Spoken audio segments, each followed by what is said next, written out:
COVID hurt a lot of businesses, but for this one, it was just the beginning.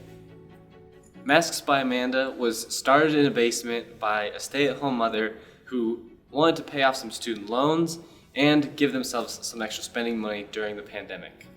With a sewing hobby already in place, owner Amanda saw an opportunity to turn her hobby into some spare change, but she didn't really know that it was going to blow up the way that it did, and that's why she turned to pen and lens. When Amanda approached pen and lens design, she knew that she needed a logo and she wanted to separate herself from her competitors on Etsy. She was making masks custom for her community, started by finding embroidery patterns and materials that she really loved and turning them into masks. It was a simple go to the store one day, produce some masks the next. It very quickly, however, turned into a full-fledged business, and she found herself needing the same materials that other businesses need. She needed a logo for her Instagram and social media profiles where she was raking in thousands of orders a day.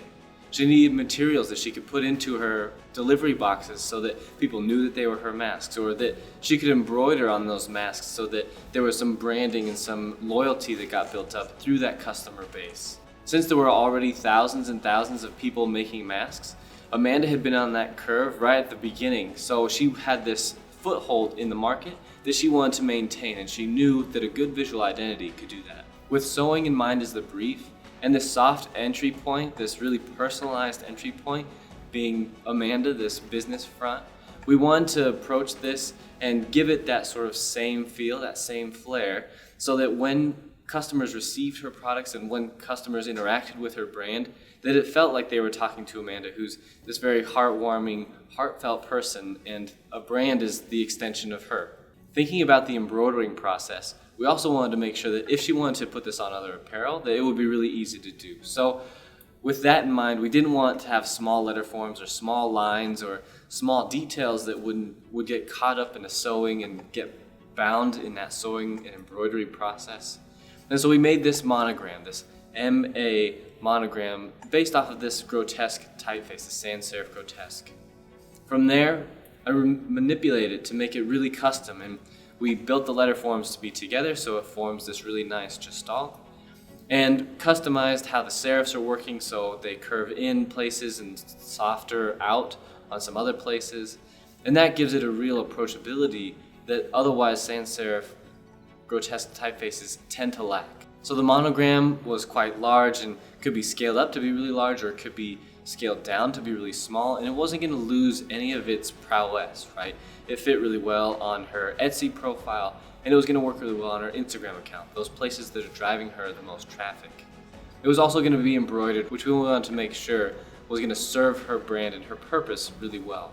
Now, Amanda's business functioned largely through Etsy. She's getting thousands of orders through Etsy, and we wanted to take into consideration how she was going to exist on that platform. So Etsy has this branding that's this really bright and vibrant orange with sometimes they use this softer palette, and we wanted to juxtapose that with this sort of cactus green, this pine needle green that really completes that color palette. So it runs through this spectrum of greens and oranges, which really help and complement each other. There's some cools in there, there's some warms in there. And it feels personal to the sort of atmosphere that Amanda was sewing in. So finally, to round out how this was working, Amanda's going to be sending stickers, and she's sending business cards and notices of order updates on pieces of paper. So she needed the traditional business card and letterhead and those things. And to give her this approachability, but also this professionalism that happened, we paired it with a typeface from Grilly Type called GT Sectra. And it's this beautiful typeface with some harsher edges than the monogram has, but it feels similar to that sort of knitting pattern when you're embroidering and it goes this really diagonal, almost pixel sort of look. And that served to complement that other monogram that we had made. It complements the typeface, similar to the way that the green complements the orange, and the two are sort of all working together to lift separate weights and to carry separate responsibilities. When we can do this as a brand, if we can get each element to hold and carry a separate responsibility, then that brand is going to be really strong because we don't have two sans serif typefaces that are doing the same thing. We have these things that are complementary to one another, One, the orange picks up the brightness, where the green has this more subtle, subdued tone.